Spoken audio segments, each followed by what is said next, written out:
Salut tout le monde, salut à tous ceux et celles qui me regardent. J'espère que vous allez bien et vous passez une très belle journée parce que de mon côté, par la grâce de Dieu, ça va. Donc pour tous ceux et celles qui ne me connaissent pas, mon nom c'est Grace Noire, je suis étudiante et youtubeuse. Aujourd'hui, je vais répondre à la fameuse question qui m'était posée depuis que j'ai perdu du poids. Comment j'ai fait pour perdre du poids? Comment j'ai fait pour passer de ça à ça, de ça à ça et de ça à ça?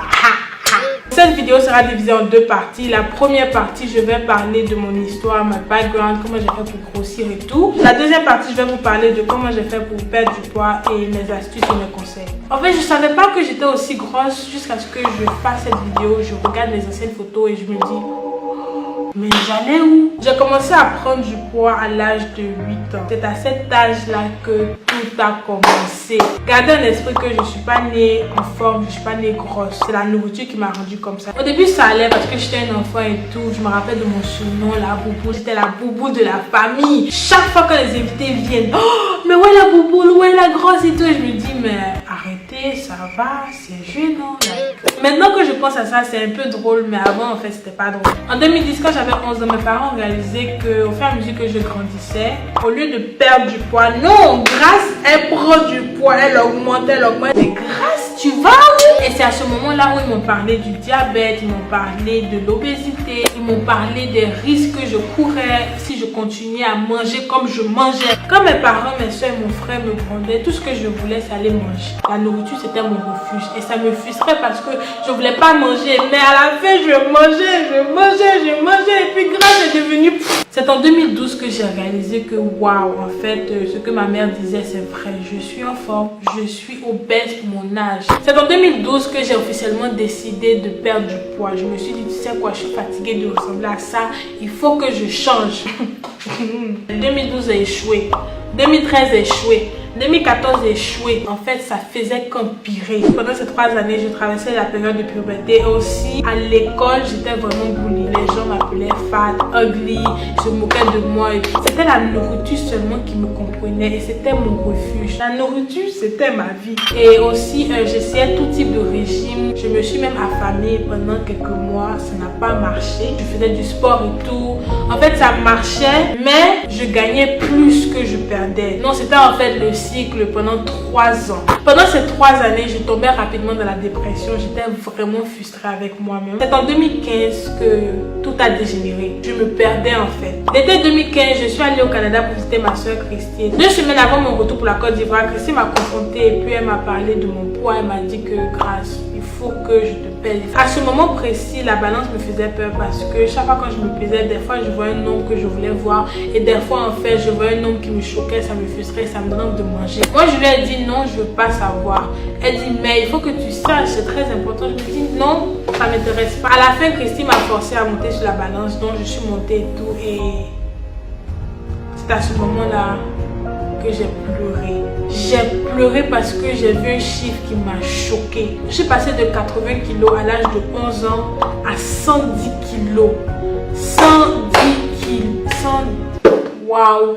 L'été 2015, c'était une été franchement qui m'a alertée, qui m'a dit mais Grace, où est-ce que tu vas? J'avais jamais pensé que je pouvais un jour arriver à 110 kilos. Et Christine m'a dit, tu sais quoi, on va changer ça maintenant. J'ai dit oui, tu as raison. Je suis fatiguée. Pendant 3 ans, j'ai essayé. Et c'est à ce moment-là que le changement a commencé. L'une des raisons qui m'a aussi motivée à perdre du poids, c'est le fait que de 2015 à 2016, j'étais en terminale. Et après la terminale, je devais aller à l'université. Je ne voulais pas aller à l'université avec ce poids-là. Et je voulais montrer à tout le monde que c'est vrai, j'ai échoué pendant 3 ans, mais c'est possible. C'est ainsi que de 2015 à 2016, je suis passée de ça à ça. J'ai perdu du poids. Maintenant, je vais vous expliquer comment j'ai fait. Avant que je vous explique comment j'ai fait pour perdre du poids, gardez en esprit que les astuces que je vous donne, c'est ce qui a marché pour moi. Et je pense que ça va marcher pour vous. La première des choses que j'ai faites, c'était modifier la manière dont je mangeais. La première chose que je vous conseille en matière de nourriture, c'est d'éliminer tout ce qui est grain entier. et de passer au blé entier. La raison pour laquelle je vous conseille de passer au blé entier, c'est parce qu'il est beaucoup plus élevé en fibres et les fibres aident à maintenir le taux de glycémie et le taux de cholestérol, ce qui est bien pour la santé. Si vous voulez vraiment perdre du poids, je vous conseille d'arrêter de manger la farine blanche, donc tout ce que vous voyez en ce moment sur l'écran, et commencer à manger toutes ces nourritures-là. Donc commencez à manger les fruits et les légumes, c'est vraiment bien pour la santé. N'ayez pas peur de manger le gras, c'est-à-dire le bon gras comme l'avocat, l'huile d'olive, l'huile de coco, mais n'exagérez pas parce que à la fin c'est toujours le gras, même si c'est le gras naturel. Je vous recommande chaque matin d'essayer de faire les smoothies, c'est-à-dire la veille, vous prenez votre mixeur, vous mélangez les fruits de votre choix avec les légumes de votre choix. Ce que j'aimais faire, j'achetais le céleri, l'épinard, la salade, et puis je mélangeais avec la pomme, la mangue, l'ananas, et chaque matin je buvais ça. Enfin, vous faites comme vous voulez, vous mélangez comme vous voulez. Je vous conseille d'avoir un cheat meal, donc une fois par semaine vous pouvez manger ce que vous voulez, comme vous voulez, tout, mais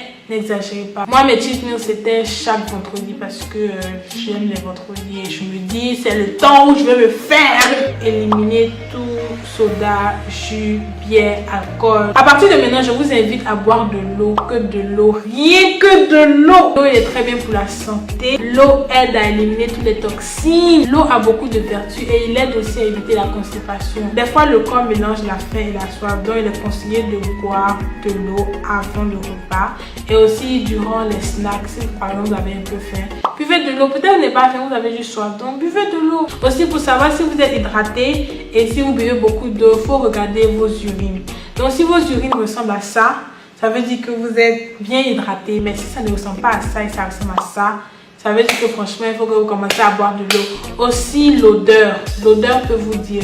Parce que quand c'est cette couleur, ça sent pas. Mais quand c'est cette couleur, ça sent un peu. Aussi, si vous n'aimez pas le goût de l'eau, je vous recommande d'ajouter le concombre, le citron et puis la menthe. C'est aussi bon pour la santé, ça hydrate et ça change aussi. Donc, vous pouvez essayer de boire du thé vert. Le thé vert, c'est un antioxydant qui a beaucoup de vertus et il lutte contre les ballonnements. Moi, quand j'arrive pas bien à digérer, je bois du thé vert et puis après, ça va. Quand vous allez commencer à boire du thé vert, vous allez commencer à aller beaucoup aux toilettes et c'est bien. C'est bon, ça veut dire que ça nettoie votre organisme. Je vous conseille de faire le sport parce que le sport il est bien pour la santé. Je sais que c'est un peu cliché mais c'est vrai. Il évacue le stress, il renforce le cœur, il a beaucoup de propriétés qui est très bien. La perte du poids c'est scientifique. C'est 80% de la manière que vous mangez et 20% des exercices physiques que vous faites. Si vous êtes quelqu'un qui n'aime pas le sport, je vous recommande de faire une activité que vous aimez. Donc soit vous pouvez faire le yoga, le kickboxing, le karaté. L'essentiel c'est de bouger, donc même si c'est pour 5 minutes, c'est mieux que rien. La perte du poids, c'est la patience. Il faut être carpédien, il ne faut pas être pressé, il faut vivre le jour le jour. Concentrez-vous sur aujourd'hui, pas demain, pas après-demain. Non, aujourd'hui, c'est ce qui compte. Aussi, ne soyez pas obsédé par la balance et le résultat. Si vous vous concentrez sur ce que vous devez faire, le résultat vient après. Mais si vous vous concentrez sur le résultat, ça ne va pas venir. Vous allez être toujours frustré. Et c'est ce qui s'est passé pendant les 3 années d'échec. Vous ne pouvez pas comprendre comment ça m'a frustré. Je suis infiniment reconnaissante à tous ceux et celles qui m'ont soutenu pendant ma transformation. Tous ceux et celles de loin ou de près qui m'ont aidé, qui m'ont envoyé des messages, qui m'ont dit grâce tu peux, qui m'ont même insulté parce que grâce à tout ça, j'ai pu perdre du poids. Non, mon dernier conseil, c'est soyez bien entourés et ayez des gens qui vous supportent. Malgré tout, ayez des gens qui sont là pour vous. Moi, j'étais entourée de bonnes personnes. Mes parents étaient toujours là pour moi. Même des fois, quand je voulais abandonner, ils me disaient non, mais Romaine, tu peux le faire et tout. Mes soeurs, mon frère, j'ai eu des amis, tous ceux et celles qui m'ont aidé durant ma transformation. Je suis infiniment reconnaissante parce que sans eux, je ne serais pas là où je suis. Si perdre du poids, c'est vraiment ce que vous voulez, même si vous avez beaucoup d'échecs, ne jamais abandonner. Un jour, ça va réussir. Et c'est ce qui a marché pour moi. Vous voyez, j'ai eu 3 ans d'échecs. Mais en 2015, qu'est-ce qui s'est passé? Ça a marché. Donc c'est tout ce que j'ai pour vous. J'espère que ça vous a motivé. Passez une très belle journée et à bientôt.